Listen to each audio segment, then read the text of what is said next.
Un paysage blanc. Un silence de mort. Et au milieu de la nuit norvégienne, 6 silhouettes avancent à ski dans une tempête où même les étoiles refusent de briller. Elles n'ont ni char, ni avion, ni armée derrière elles. Seulement du froid, du courage et une mission presque impossible. Empêcher Hitler d'obtenir la bombe atomique. Devant elles, une forteresse. Une usine perchée au-dessus d'un ravin. Des gardes. Des projecteurs, des mines. Et au sous-sol, un laboratoire secret qui produit l'ingrédient le plus précieux du monde, l'eau lourde, nécessaire pour fabriquer une arme nucléaire. S'ils échouent, le Reich pourrait changer le destin de la planète. S'ils réussissent, personne ne connaîtra jamais leur nom. Voici l'histoire vraie du commando qui a risqué l'impossible pour sauver le monde.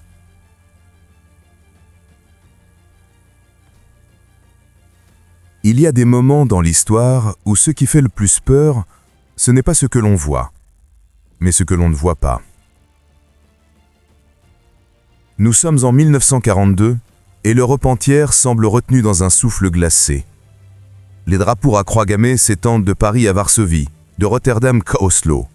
Les cartes militaires ne sont plus des cartes, ce sont des constellations rouges où chaque étoile est une ville tombée. Dans un bureau feutré du 10 Downing Street, un télégramme venu de Norvège arrive sur la table de Churchill. Quelques lignes, écrites à la machine, pas plus impressionnantes qu'une simple note de service. Et pourtant, elles font trembler tout Londres. On y parle d'une usine perchée dans les montagnes norvégiennes, à Vemork, près de la petite ville de Rjukan. Une usine qui, malgré son apparence industrielle, fabrique quelque chose de plus dangereux que n'importe quel canon. De l'eau lourde. Un composé presque invisible, inodore, sans intérêt apparent, sauf pour un esprit qui cherche à fabriquer la plus terrible des armes. Car l'eau lourde est la clé qui permettrait à Hitler de construire une bombe atomique. Les physiciens britanniques l'ont compris avant les autres. Les scientifiques du projet Tube Alloys, précurseur du futur projet Manhattan, savent que si le Reich obtient suffisamment de ce liquide rare, son programme nucléaire prendra une avance mortelle. Et soudain, tout change. Ce n'est plus seulement une guerre de chars, ce n'est plus seulement une guerre de frontières.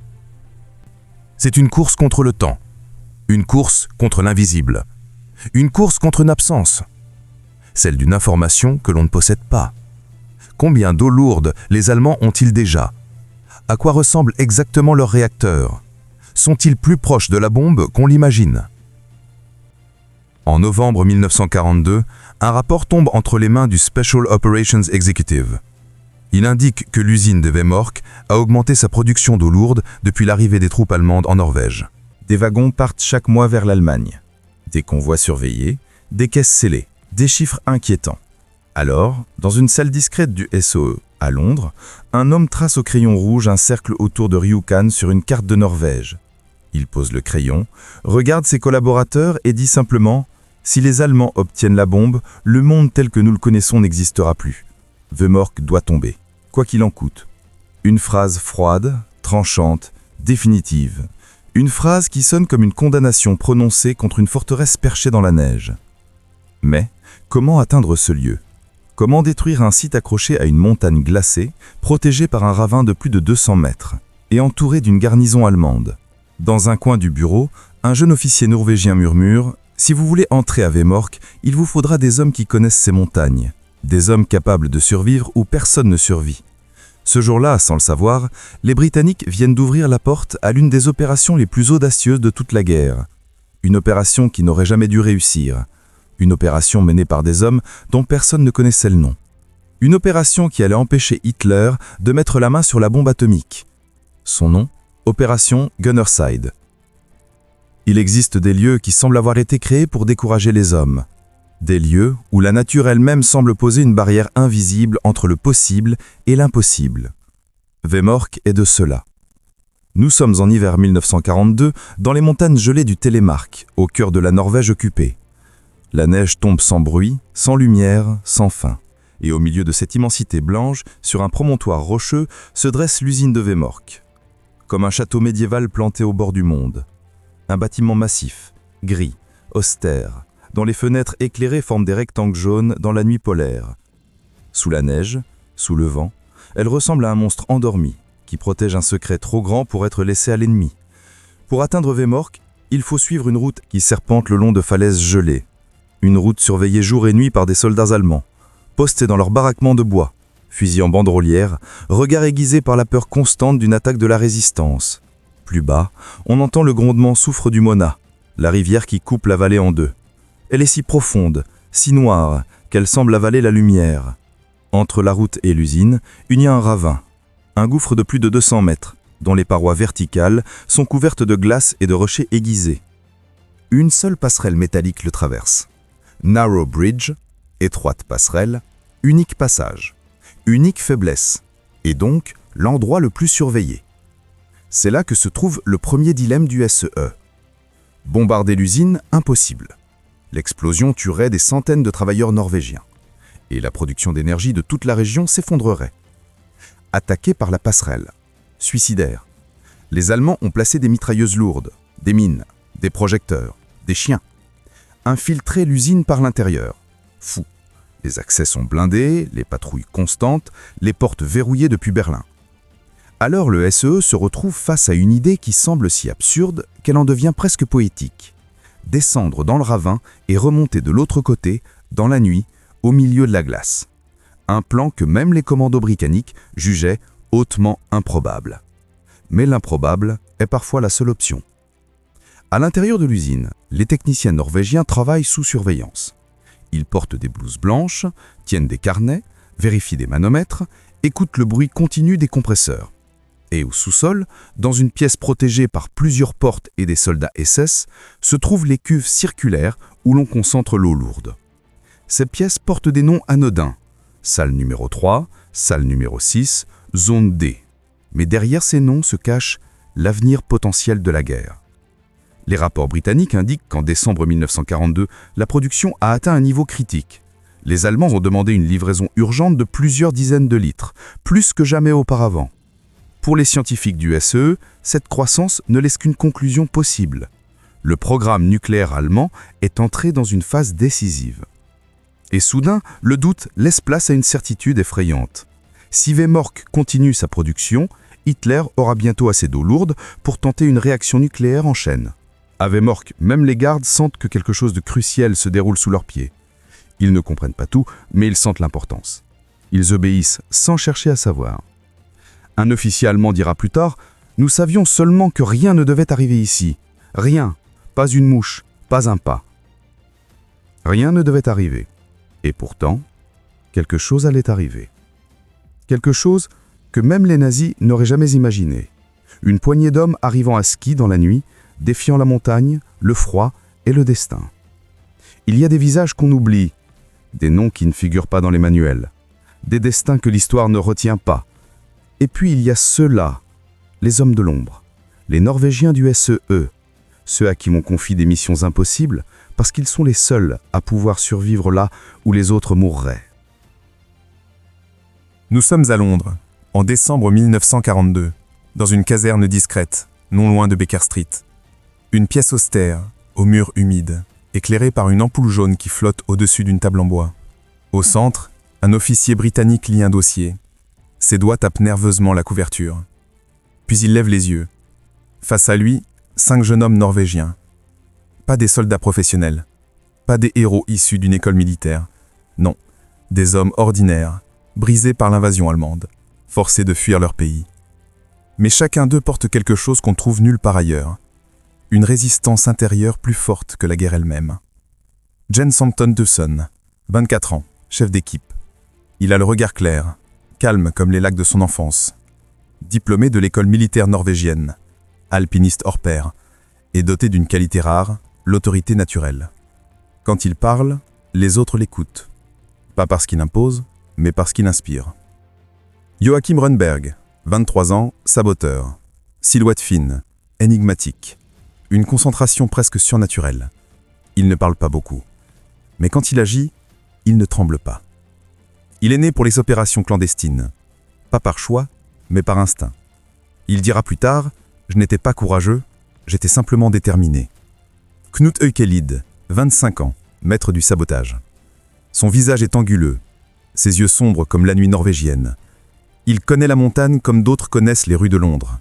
Son principal atout, une capacité à rester calme dans des situations qui font exploser le cœur des autres. Ce calme n'est pas une qualité, c'est une arme. Arne Skjelstrup, 30 ans, expert de la survie. Plus âgé, plus expérimenté, marqué par la vie. Il sait faire du feu dans la neige, lire le vent, écouter les montagnes. Avec lui, l'équipe n'aura jamais peur du froid, ni de la faim, ni de l'hiver. Il est la base solide de cette équipe improbable. Casper Idland, 23 ans, explosif. Un sourire discret, une énergie contenue, une précision presque obsessive. Il démonte un détonateur comme on démonte une montre suisse. Pas un geste de trop, pas un souffle de travers. Sa spécialité ? Faire exploser les choses sans faire exploser sa propre équipe. Le SO leur annonce qu'ils vont devoir vivre ensemble, survivre ensemble, et peut-être mourir ensemble. Quand on accepte une première petite mission, une première instruction, une première promesse, on se sent obligé de continuer, d'aller de plus loin, de ne pas reculer. Et eux, ce jour-là, s'engagent plus loin qu'ils ne le réaliseront jamais. L'entraînement commence. Londres les façonne, l'Écosse les brise, puis les reconstruit. Dans les montagnes des Highlands, ils apprennent à survivre sans feu, à skier de nuit, à naviguer dans le blizzard, à planter une charge explosive sans laisser la moindre trace. Ils dorment dans la neige, mangent des rations gelées, tombent, se relèvent et finissent par devenir plus qu'un commando.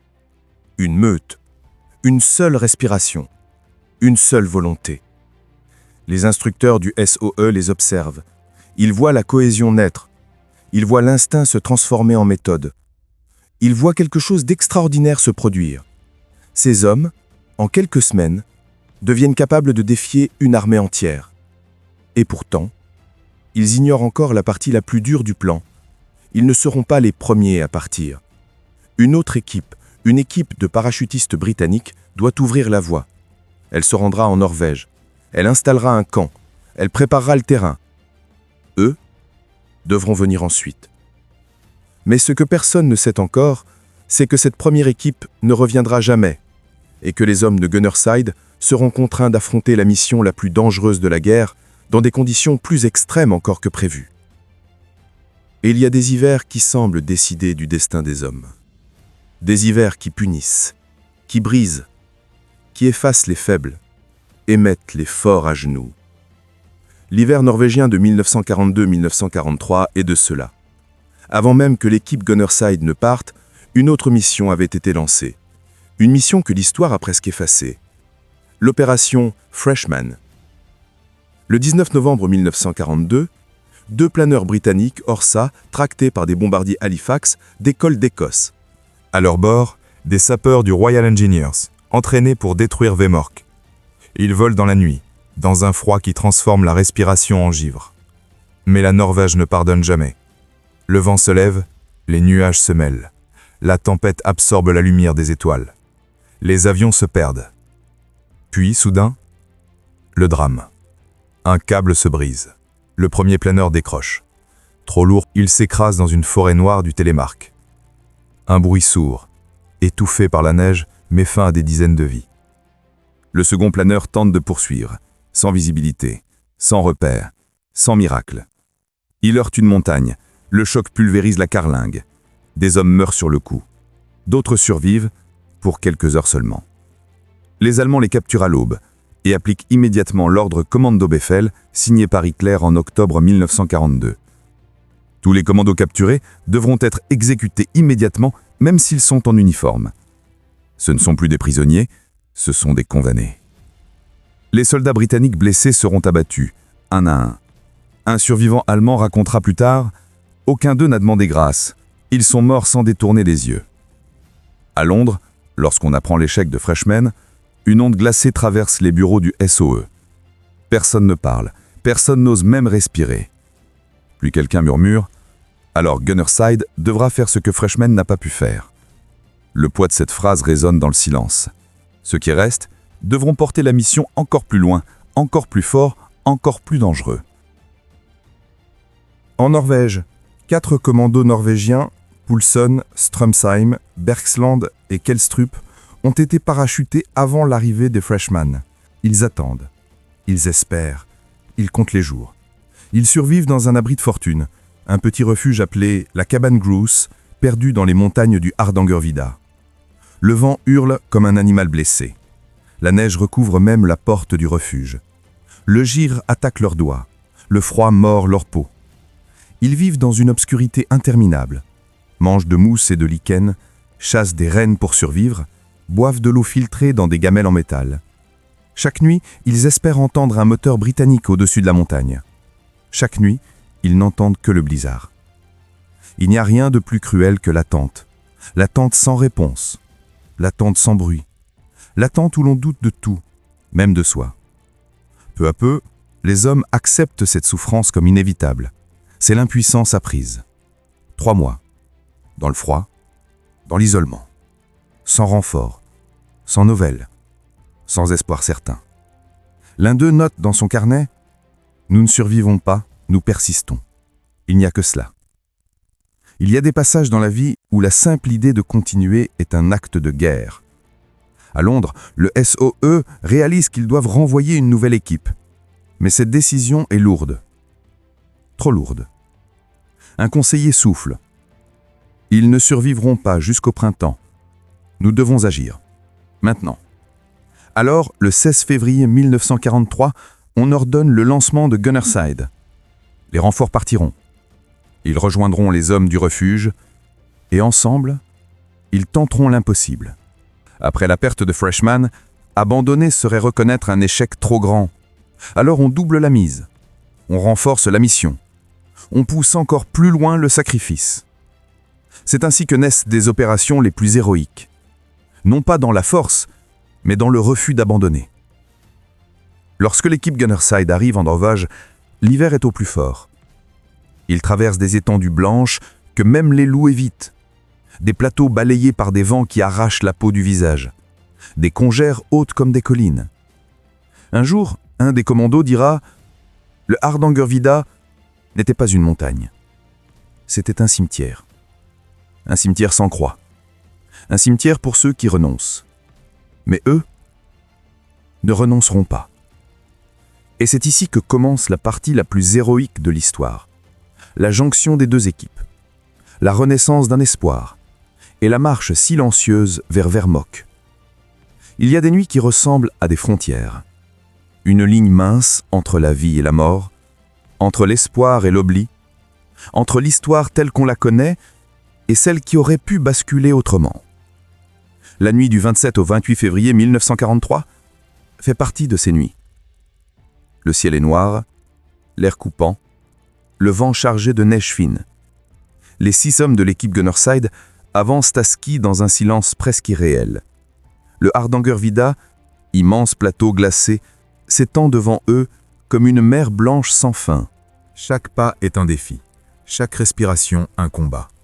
Ils avancent en file indienne, lampes éteintes, fusils serrés contre la poitrine. Sous leurs pas, la neige crie sa peine. Ils glissent comme des ombres vivantes. Le froid est si violent qu'il semble vouloir pénétrer à l'intérieur du corps, jusqu'à l'âme. Rønneberg dira plus tard « À un moment, je n'étais plus sûr si je marchais dans la neige ou dans un rêve. » Aux abords de la vallée de Rjukan, la montagne se creuse brutalement. Devant eux, le ravin devait morte. Un gouffre noir, un trou béant dans la glace. Les Allemands ont miné la passerelle principale. Ils ont installé des projecteurs, des patrouilles, des chiens. Ils surveillent le seul passage logique. Alors les Norvégiens font ce que personne n'aurait imaginé. Ils choisissent l'illogique. Ils décident de descendre le long du ravin gelé, de traverser le torrent furieux dans le noir et de remonter de l'autre côté. Un garde allemand dira plus tard « Personne, absolument personne ne pouvait arriver par là. » Ils n'imaginent l'attaque que par les voies normales. Les commandos utiliseront l'impossible. Ils retirent leurs skis, s'attachent avec des cordes, débutent la descente. La glace craque sous leurs mains. Les rochers sont coupants. Le vide les attire. Le moindre bruit, le moindre écho, et presque tout serait perdu. Mais la nuit est leur complice. Le vent couvre le bruit de leurs gestes. Arrivés en bas, ils traversent le torrent glacé. L'eau gèle instantanément sur leurs pantalons. Le froid mord jusqu'aux os. Et pourtant, personne ne tremble. Arrivés si loin, Ils ne peuvent plus reculer. Ils doivent terminer. La paroi opposée est encore plus raide. Chaque prise semble glisser. Chaque rocher semble vouloir se dérober. Mais un miracle. Ils trouvent une vieille conduite d'eau, abandonnée depuis des années, qui longe la paroi. Ils l'utilisent comme rampe, comme échelle, comme fil d'Ariane. Ils remontent dans l'ombre, dans le froid, dans le silence le plus total. Quand ils atteignent le plateau, ils ne sont plus des hommes. Ils sont des spectres, des silhouettes nées du vent et de la glace. La neige atténue leurs pas. La nuit avale leurs silhouettes. Ils longent les murs de l'usine de Vemorte. Ils entendent les gardes rire au loin, discuter, fumer. La normalité du danger crée un contraste étrange, dérangeant. L'illusion de sécurité. Ronneberg désigne une petite grille au niveau du sol, c'est par là qu'ils entreront. Ils soulèvent la grille, rampent dans l'obscurité. L'air est lourd, métallique. On entend les machines tourner comme un cœur mécanique. Ils débouchent dans une salle de turbine, barres de métal, tuyaux massifs, bruit constant. Personne ne les voit, personne ne les entend, personne ne les attend. Ils sont désormais au cœur de la forteresse. Un couloir, des échelles, un escalier métallique. Et puis, un panneau « High Concentration Room, No Entry », le cœur du site. Ils savent qu'à quelques mètres d'eux se trouvent les cuves contenant des mois de production d'eau lourde, leur objectif, le futur du monde. Un bruit, des pas, un gardien approche, lampe à la main, clé à la ceinture. Les hommes retiennent leur souffle, leurs doigts sur la détente. En un instant, la mission pourrait virer au massacre, mais le gardien passe sans s'arrêter, sans regarder derrière lui. Ronneberg fait un signe, un choix. Pas de sang, pas de mort, pas cette nuit. Ils sont venus sauver le monde sans vouloir prendre une seule vie. Ils entrent. La salle est chaude, humide, pleine de tuyaux et de conduits. Au centre, la cuve principale d'électrolyse, le cœur du réacteur. Idland et Kaiser ouvrent leurs sacs. Sortent les charges explosives, les fixent sur les conduits. Réglage minutieux, précision absolue. Ils travaillent en silence, comme des horlogers au bord du chaos. Une dernière vérification, puis les détonateurs sont enclenchés. Ils referment la porte, se replient dans le couloir, un souffle, une détonation sourde, pas un fracas, pas un éclair, juste un bruit étouffé, comme un cœur qui cesse de battre. La cuve d'eau lourde est détruite. Le rêve nucléaire d'Hitler prend fin ici, dans cette salle sans fenêtre, par la main d'homme que personne ne verra entrer ni sortir. Ils ressortent par la même grille. La neige tombe. Le vent hurle. Les chiens aboient au loin. Les Allemands accourent, sonnent l'alarme. Cris, lumière, confusion. Mais les Norvégiens glissent déjà dans la nuit noire. Ils disparaissent dans la montagne, dans cette immensité blanche qui les protège autant qu'elle les menace. Ce soir-là, ils viennent de changer le destin du monde. Et personne, absolument personne, ne sait encore ce qui vient d'arriver. Il y a un moment, juste après le fracas, où le silence devient plus dangereux que l'explosion elle-même. À Vemork, ce moment dure 4 secondes. 4 secondes où personne ne comprend encore que les destins viennent de basculer. Puis, les alarmes hurlent. Les portes claquent. Les bottes résonnent dans les couloirs. Les chiens aboient. Les projecteurs s'allument. Et l'usine, un instant noyée dans son propre étonnement, reprend soudain vie comme un monstre réveillé trop brutalement. À l'aube, le téléphone de l'attaché allemand à Oslo sonne. Puis celui du général Nikolaus von Falkenhorst. Puis le bureau de Goebbels. Puis enfin, Berlin. Au bout du fil, un silence glacé. Puis une voix. Comment cela a-t-il pu arriver? La colère qui suit ne laisse aucune place au doute. Il faut retrouver les saboteurs. Tous, vivants ou morts. La panique allemande cherche un visage sur lequel déverser l'échec. En quelques heures, l'armée allemande déploie dans les montagnes plus de 3000 soldats, des équipes de chiens, des skis militaires, des patrouilles de la Gestapo. Rücken devient une ville sous siège. On fouille les maisons, on interroge les habitants, on arrête ceux qui parlent trop lentement ou pas assez vite. La neige garde des traces, mais elle en efface aussi. Le vent tourne. La tempête efface les empreintes. Les chiens perdent la piste. Les Allemands sont furieux. Ils le deviennent plus encore lorsqu'un officier remarque. Ils ont dû venir par le ravin. Maintenant qu'ils savent la vérité, elle leur paraît évidente, comme si cela avait toujours été clair. Mais dans la nuit, Personne n'aurait imaginé que 6 hommes descendraient une paroi gelée pour remonter de l'autre côté. Pendant que les Allemands scrutent les routes, les ponts, les fermes, les villages, les hommes de Gunnerside ont déjà quitté la vallée. Ils montent vers le Hardangervidda, ce désert blanc qui se transforme soudain en refuge. Ils dorment sous des blocs de glace, mangent de la neige fondue, avancent à ski jour et nuit. Le vent est si violent qu'il efface leurs traces en 10 minutes. Impossible de les suivre, impossible de les rattraper, impossible de les comprendre. Ils ne fuient pas, ils se dissolvent. 2 jours plus tard, les ingénieurs allemands inspectent les cuves. Ils mesurent les dégâts, ils évaluent les pertes. Le rapport final tombe. Des mois de production sont détruits. Le programme nucléaire allemand vient de perdre un temps précieux que la guerre ne lui rendra jamais. Dans un bunker de Berlin, quelqu'un murmure « Il n'était que 6. 6 hommes. Contre le Reich. Et ils ont gagné. » Il existe des instants où l'histoire retient son souffle, comme si le monde hésitait entre 2 futurs possibles. Fin février 1943, quelque part dans un bureau enfumé de Berlin, un officier de la Wehrmacht pose un rapport sur une table en chêne massif. Ses mains tremblent. Il sait ce que contient ce dossier, et il sait surtout ce qu'il ne contient plus. Les chiffres y sont impitoyables. La production d'eau lourde de Vemork est réduite à néant. Un silence glacial envahit la pièce. Puis un officier plus âgé murmure « Si nous perdons cela, nous perdons la guerre. » Personne ne répond. Mais chacun comprend. Hitler exige une solution immédiate. Pas demain, pas dans un mois, maintenant. Les ingénieurs de la société Norsk Hydro sont convoqués d'urgence. Autour d'une grande table, cartes et schémas s'entassent. Refaire les installations? Impossible, cela prendrait 1 an. Doubler la production? L'usine est en ruine. Déplacer la production? Un silence. Puis, quelqu'un prononce les mots qui figent l'air autour de lui.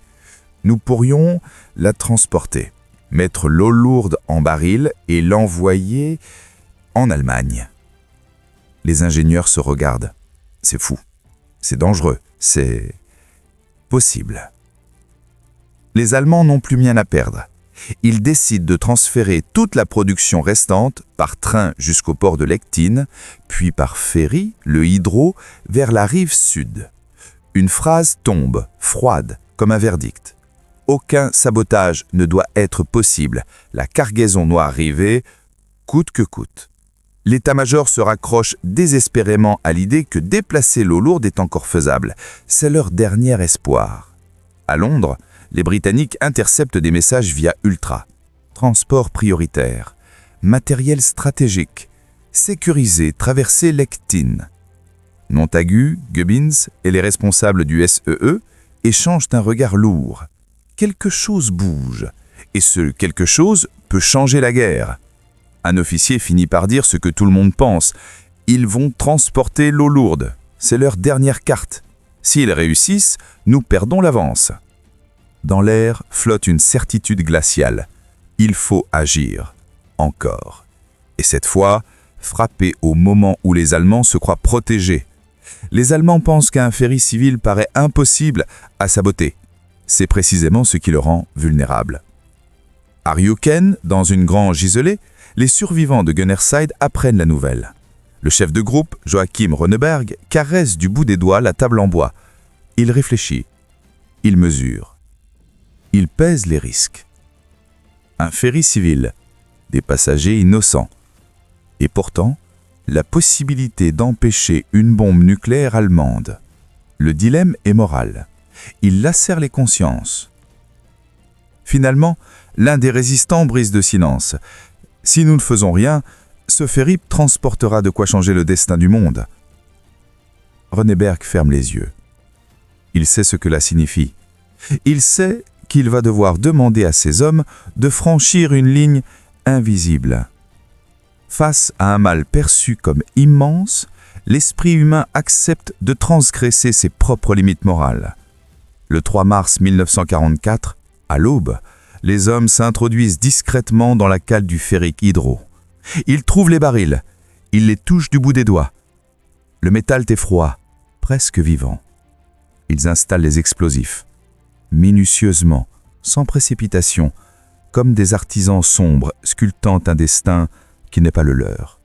L'un d'eux murmure « Les charges exploseront en plein lac, assez loin de la rive pour empêcher toute récupération, et dans une zone où certains passagers pourront survivre. » Chaque mot pèse une vie. Chaque geste résonne comme un aveu silencieux. Ils repartent avant que la lumière ne devienne trop forte. Le ferry commence son trajet. À son bord, des travailleurs, des femmes, quelques enfants, et l'avenir du programme atomique allemand. À 10h45, Lechtin est calme. Le ferry avance lentement. À Londres, les analystes attendent. À Rjukan, les résistants retiennent leur souffle. À Berlin, on croit encore que le destin peut être sauvé. Puis, une détonation sourde. Une secousse. Le ferry se brise en deux. Il sombre en quelques minutes. Le bruit n'est pas très fort, mais ses conséquences résonnent encore aujourd'hui. L'eau lourde, engloutie dans les profondeurs du lac, ne sera jamais retrouvée. Elle repose toujours là-bas, à plus de 430 mètres sous la surface, et le rêve nucléaire d'Hitler coule avec elle. Il existe des victoires qui ne ressemblent pas à des victoires. Celle où le souffle givre la gorge, où le cœur bat trop vite, trop fort. Celle où, une fois l'explosion retentie, la question n'est plus « avons-nous réussi ?», mais plutôt « allons-nous survivre assez longtemps pour que ça serve à quelque chose ?»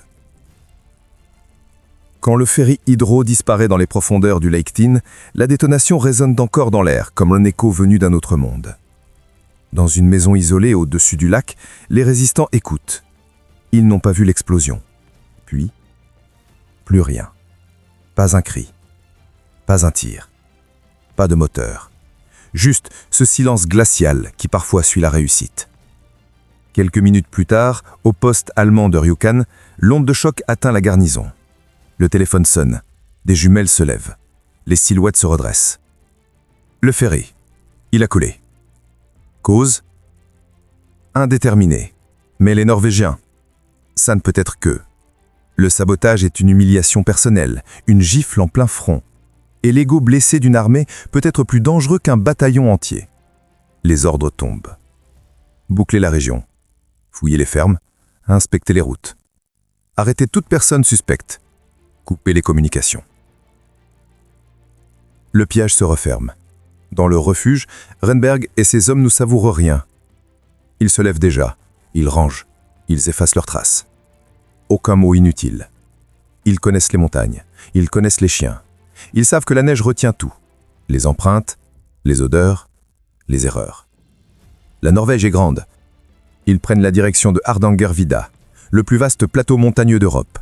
Un désert de glace, une étendue si immense et si hostile que même les Allemands l'évitent. Le vent gifle leur visage. L'air coupe la peau comme du verre. La neige leur arrive jusqu'aux cuisses. Mais ils avancent. Parce qu'ils n'ont plus le droit à l'erreur. Parce qu'aujourd'hui, ils ne fuient pas seulement la mort, ils fuient la possibilité que leur victoire soit effacée. Les Allemands, eux, déploient un dispositif massif. Des patrouilles quadrillent la vallée. Des chiens reniflent les traces. Des soldats interrogent les habitants. Dans les cafés, dans les fermes, dans les rues, les mêmes mots reviennent. Des étrangers sont passés ? Vous avez vu quelque chose. Vous protégerez des saboteurs, peut-être. La pression psychologique monte. Les résistants n'ont plus seulement la neige contre eux, ils ont les regards, les doutes, les rumeurs. La nuit, ils dorment dans des anfractuosités de rochers, parfois dans des huttes de chasseurs abandonnées, parfois debout, serrés les uns contre les autres pour ne pas geler. Le vent hurle, comme si la montagne elle-même voulait les repousser. Le froid leur mord les os, leurs doigts deviennent insensibles, mais la peur les maintient en éveil. Parce que derrière eux, les Allemands avancent, pas vite, mais sans relâche. Et les résistants savent que les soldats ne se fatigueront pas, eux, si. Après plusieurs jours de fuite épuisante, les montagnes s'ouvrent enfin. La frontière suédoise approche. Un mince espoir. En Suède, pas d'Allemands. Pas d'arrestation, pas de pendaison pour sabotage, juste la vie. Ils accélèrent. Le vent s'apaise, la neige devient plus fine, l'air paraît moins lourd. Et puis, un matin, ils franchissent la ligne invisible entre deux pays. Ils s'arrêtent. Ils se regardent. Certains sourient, d'autres tremblent. Ils ont réussi. L'opération Gunnerside vient d'accomplir l'impossible. Saboter une usine, déjouer une contre-attaque, saboter un ferry et fuir un pays occupé par la montagne elle-même. Ils viennent d'empêcher Hitler d'obtenir la bombe atomique. Et personne, à cet instant précis, ne saura jamais ce qu'ils ont enduré.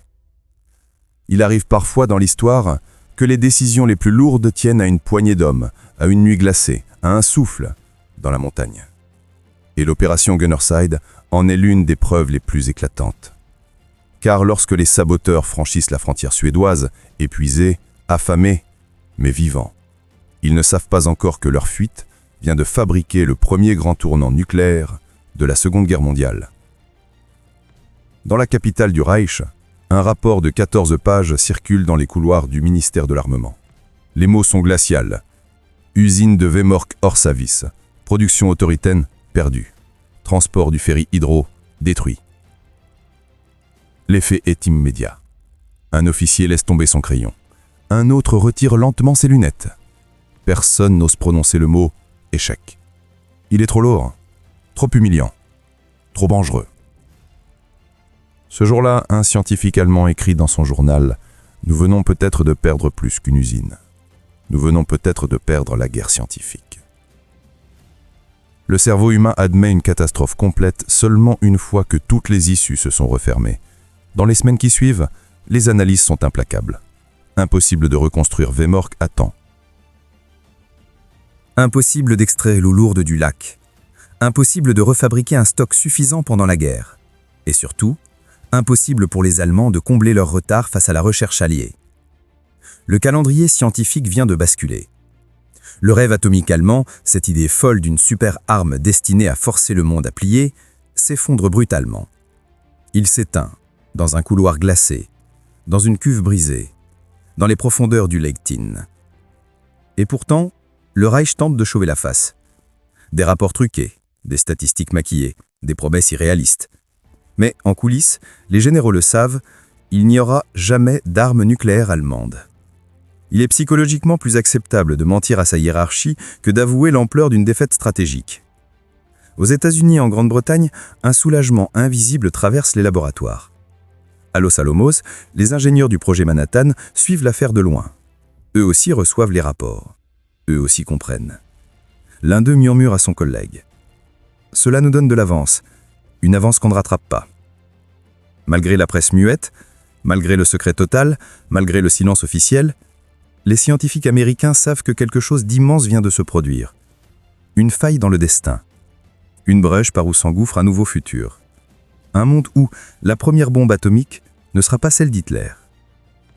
En Norvège, à Rjukan, les habitants entendent les rumeurs. D'abord des murmures, puis des conversations plus franches. On dit que ce sont nos hommes. Ceux qui ont fui en Angleterre? Oui, ceux qui ont sauté en parachute l'hiver dernier. Dans les écoles, les cafés, les fermes, un même sentiment apparaît. La fierté. Une fierté dangereuse, parfois chuchotée, parfois retenue, parce que les Allemands sont toujours là. Mais une fierté réelle. La certitude que dans ce coin isolé de Norvège, des hommes ont changé quelque chose de colossal. Que l'hiver, la glace et la montagne ont été les alliés silencieux d'un peuple refusant de plier. Après la guerre, les survivants se retrouvent parfois autour d'un café.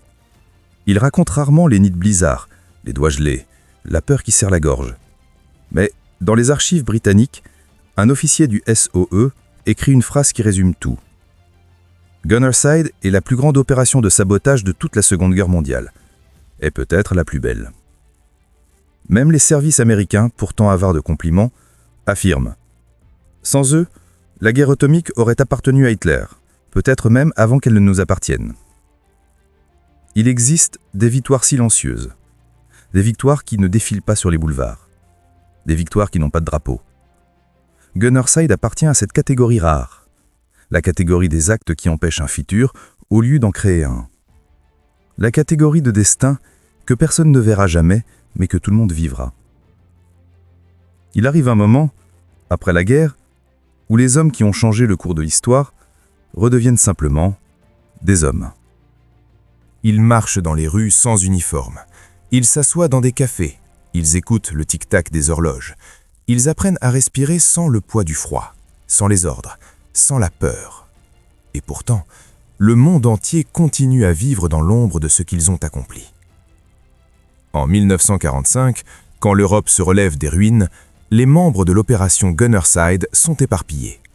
Certains retournent en Norvège, d'autres restent au Royaume-Uni. Quelques-uns préfèrent ne jamais reparler de ce qu'ils ont vécu. Pendant longtemps, ils ne racontent rien. Pas par oubli, par pudeur, parce qu'ils savent que la guerre ne se résume pas à une explosion réussie ou à une fuite dans la neige. Elle se résume à des choix, parfois impossibles, parfois impardonnables. Et il y a cette idée qu'on ne revient jamais vraiment indemne d'un acte qui a changé le destin du monde. Le chef du commando, Rønneberg, finit par devenir journaliste à la radio norvégienne. Un homme simple, discret, toujours humble. Lorsqu'on lui demande ce qu'il ressent en sachant qu'il a peut-être empêché la première bombe atomique allemande, il répond simplement « Nous avons fait ce que nous devions faire, rien de plus ». Jamais de vantardise, jamais de récit héroïque, seulement cette lucidité presque douloureuse qu'ont ceux bien trop vus. Les vrais héros attribuent leurs actes au devoir, jamais à eux-mêmes. C'est ce qui les rend encore plus exceptionnels. Knut Øklid, celui qui avait posé les charges sur le ferry Hydro, devient écrivain après la guerre. Mais même en mettant des noms sur ce qu'il a vécu, il ne parvient jamais tout à fait à s'en libérer. Il confiera un jour « Ce qui est le plus difficile, ce n'est pas de risquer sa vie, c'est de vivre en sachant que d'autres ont perdu la leur, à cause de ce que vous avez détruit. » Les civils présents sur le ferry Hydro, malgré toutes les précautions, restent une blessure ouverte. Car même les missions les plus nécessaires portent des cicatrices que rien n'efface. Paulson, le premier leader de la mission, devient officier, puis général, mais refuse toute mise en avant. Il choisit les postes discrets, les responsabilités sans caméra, les fonctions sans cérémonie. Pour lui, l'histoire n'était pas une scène, juste un endroit où l'on fait ce qu'il faut quand il le faut. Il mourra en 2010, à 91 ans, dans la paix de sa Norvège retrouvée. Arne Kjellstrup ouvre une petite entreprise, Casper Idland devient policier, Birger Strømsheim retourne à la vie civile, presque comme si la guerre n'avait été qu'une parenthèse étrange et glacée. Chaque fois qu'on les interroge, ils répondent avec les mêmes mots. Nous étions juste 6 hommes. 6 hommes dans la neige.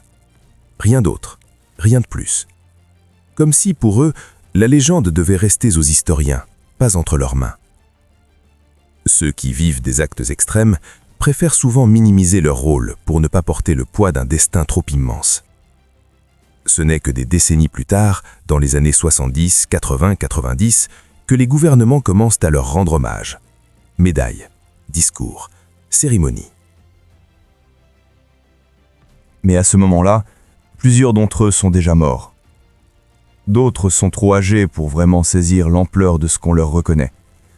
L'histoire, parfois, a du retard sur les hommes qui l'écrivent. En 2018, Rønneberg, le dernier survivant, meurt à 99 ans. Le jour de sa mort, les journaux norvégiens écrivent « Le dernier héros du télémark s'est éteint. Il nous laisse un monde plus sûr qu'il ne l'a trouvé. » Aujourd'hui, au cœur des montagnes norvégiennes, un petit musée raconte leur histoire. Et chaque hiver, des skieurs anonymes tracent leur propre sillon sur la neige du Hardangervidda, sans savoir qu'ils glissent sur les traces d'hommes qui ont changé le monde. L'eau lourde repose toujours au fond du Lake Tinn, scellée à jamais, par la décision de 6 silhouettes gelées. Une histoire où le destin du monde a tenu dans la poche d'un homme, dans la poignée d'une charge explosive, dans une nuit de vent, dans le pas fragile d'un groupe de résistants perdus dans l'immensité blanche. Certains événements disparaissent dans le vent, d'autres se noient dans le silence. Mais quelques histoires, très rares, survivent autant comme des cicatrices lumineuses laissées sur le monde. L'opération Gunnerside est l'une d'elles. Elle n'a pas été filmée, elle n'a pas eu de témoins. Elle n'a laissé ni drapeau, ni triomphe, ni monument dressé dans les capitales. Juste des traces de ski effacées par la neige, des explosions étouffées dans une salle métallique, et un ferry englouti dans les profondeurs d'un lac norvégien. Et pourtant, ce sont ces gestes invisibles qui ont empêché une nuit bien plus noire de s'abattre sur le monde. Personne ne verra jamais la peur dans leurs yeux au moment de descendre le ravin de Vemork. Personne ne saura vraiment la morsure du froid, la faim qui tord le ventre, le silence oppressant du Hardangervidda. Personne ne pourra sentir la solitude qui accompagne ceux qui savent qu'ils n'auront peut-être jamais de tombe, jamais d'histoire, jamais de reconnaissance. Parce que les hommes de Gunnerside avaient accepté, ce soir-là, qu'ils n'étaient plus en train de vivre pour eux, mais pour un futur qu'ils ne connaîtront peut-être jamais. Ce qu'ils ont accompli n'a pas la brutalité des grandes batailles. Pas de chars, pas de milliers de morts, pas d'armée face à face. C'était une victoire nue, fragile, aussi silencieuse qu'un souffle dans la neige. Une victoire faite d'intelligence, de précision, d'un courage presque déraisonnable. Une victoire où 6 hommes ont rivalisé avec une machine de guerre gigantesque et ont gagné sans tirer une seule balle. Leur arme n'était pas la force, c'était la volonté. Mais derrière l'héroïsme, il reste une vérité plus dure, plus humaine. À chaque sabotage, ils ont dû faire un choix, entre la vie et la mort, entre le devoir et la morale, entre la mission et les innocents. Rien n'a été simple, rien n'a été propre, rien n'a été sans conséquence. Et c'est peut-être ça, la vraie grandeur de cette histoire, avoir été courageux dans un monde où chaque choix aurait pu être terrible. Quand l'eau lourde a coulé au fond du Lake Tyne, ce n'est pas seulement un ferry qui a sombré. C'est l'espoir d'une arme nucléaire allemande. C'est une partie sombre du futur qui a été engloutie avec elle. Le monde dans lequel nous vivons aujourd'hui, avec ses erreurs, ses douleurs, mais aussi ses libertés, doit une part de son existence à quelques silhouettes anonymes perdues dans le blizzard norvégien. Parce qu'un jour, si l'on cesse de raconter ce qu'ils ont fait, alors l'hiver les reprendra, le lac les oubliera, la montagne les effacera. Et avec eux disparaîtra l'idée que 6 hommes ordinaires peuvent changer le destin du monde entier. Les histoires de l'ombre ne sont pas faites pour glorifier ceux qui ont réussi, mais pour nous rappeler ce qu'un être humain peut accomplir quand il refuse de plier. Alors souvenons-nous de leurs gestes, de leur silence, de leur fuite dans la neige, de l'écho discret d'une explosion qui a modifié le cours du siècle. Et souvenons-nous surtout que, parfois, ce ne sont pas les héros que l'on voit qui sauvent le monde, mais ceux que personne ne regarde.